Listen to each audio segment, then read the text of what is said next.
ለደስተኛ ትዳር ወርቃማ ህጎች።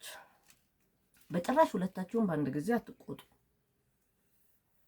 ሁለቱም አንዳንዴ የሚለፋለፉበታል።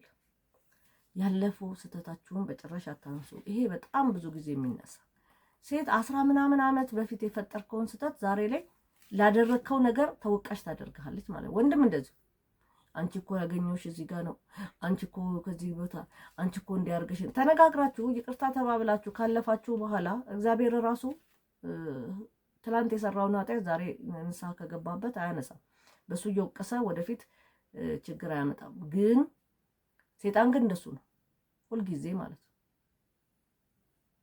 ስለዚህ ሁልጊዜ ያስታውሳል። ሴጣን በሱ ሊወቅስ ስለሚፈልግ ማለት ነው። ትችት የምትሰነዝሩበት በፍቅር ስሜት ሲሆን ብቻ ጥሩ ነው። ትችት የምንታቸው አጠገባችን ያለን ሰው በፍቅር እንዲቀየር ነው እንጂ አንተማ ካንተ ጋር እንደዚህ ብዬ አንተን እንትን ብዬ የሚለው ነገር ማቆም መቻል አለብን ማለት ነው። በክርክር ወይም በጭቅጭቅ ውስጥ እያላችሁ ወደ እንቅልፍ አትሄዱ። ይሄን በጣም በቃ ባለትዳርን ብቻ አይደለም ከሌላ ጋር የሚያጣላ ነገር ቢኖር ይሄ ነው።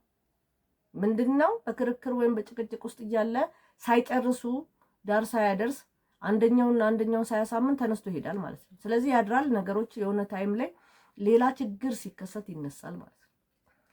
ቤቱ በሳት ካልተያዘ በስተቀር እርስ በርስ አትጩሁ። ምንም ያጫጫው ነገር የለም። እኔ አሁን ጎረቤቶች አሉኝ እዚህ እኔ ያለውበት ይሰማል። እነዛ እዛ ሲጫጫው እና መጫጫው ጥሩ አይደለም ማለት ነው። ከማንኛውም ሰው በላይ እርስ በርስ ተዋደዱ። ይሄ ምንም ጥያቄ የለውም። ግን እግዚአብሔር ፍቅሩን ሲለቅ ነው። በውስጣችን ዛሬ ሚስት ለባል ባል ለሚስት የሚያስበው ነገር በጣም አስቸጋሪ ነው። እግዚአብሔር ይርዳን ነው የሚባለው። ክርክር ለማድረግ በጣም የምትፈልጉትን ሰው የትዳር አጋራችሁ አታድርጉ። በአብዛኛው አይታችሁ እንደሆነ በጣም የሚከራከሩ እርስ በርስ የማይስማሙ ያው በምንም ነገር የማይጣጣሙ ሰዎች አሉ። ሁሌ እንደተከራከሩ እነዛ ሰዎች ቢጋቡ ሁሌ እንደተከራከሩ ይኖራሉ ማለት ነው። ስህተት ሲኖርባችሁ እመኑ። እንዲሁም ለፈጸማችሁት ስህተት ደግሞ ይቅርታ ጠይቁ። በጣም እኔ አንዳንድ ጊዜ ስለ ይቅርታ ሳይ እስቲ አሁን የ3 ዓመት ልጅ ይቅርታ ጠይቅ በሉት፣ በፍጹም ይቅርታ አይልም። ምክንያቱም ስለ ይቅርታ አያውቅም ማለት ጥፋትንም አያውቅም። ግን ይቅርታ በል ብትለው አይልም። እስከ 5 ዓመት ተውት፣ 3 ዓመት ሞክሩት። እስከ 5 ዓመት ይቅርታ በሉት፣ በፍጹም ይቅርታ አይልም። በጣም በቃ ይሄ አዳማዊ ባህሪ ውስጣችን የገባ የክፋት ነገር ከህፃንነት ጀምሮና ይቅርታ ማለት በኢትዮጵያ ውስጥ በጣም እንደ መዋረድ እንደ ዝቅ ማለት ነው የሚቆጠረው ማለት ነው። ራሱ አጥፍቶ ነው።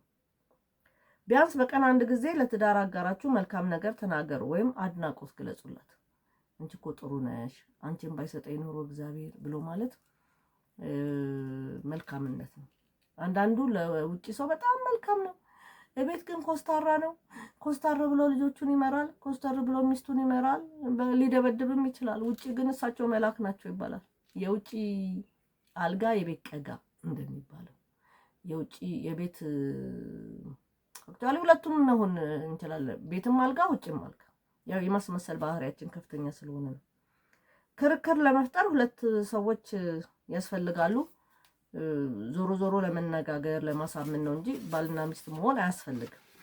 ስለዚህ ሁልጊዜ በትዳር ውስጥ ጭቅጭቅ እንዳይኖር እነዚህን ነገሮች መረዳት መቻል አለብን። ቤተሰቦቼ ያመሰግናለሁ።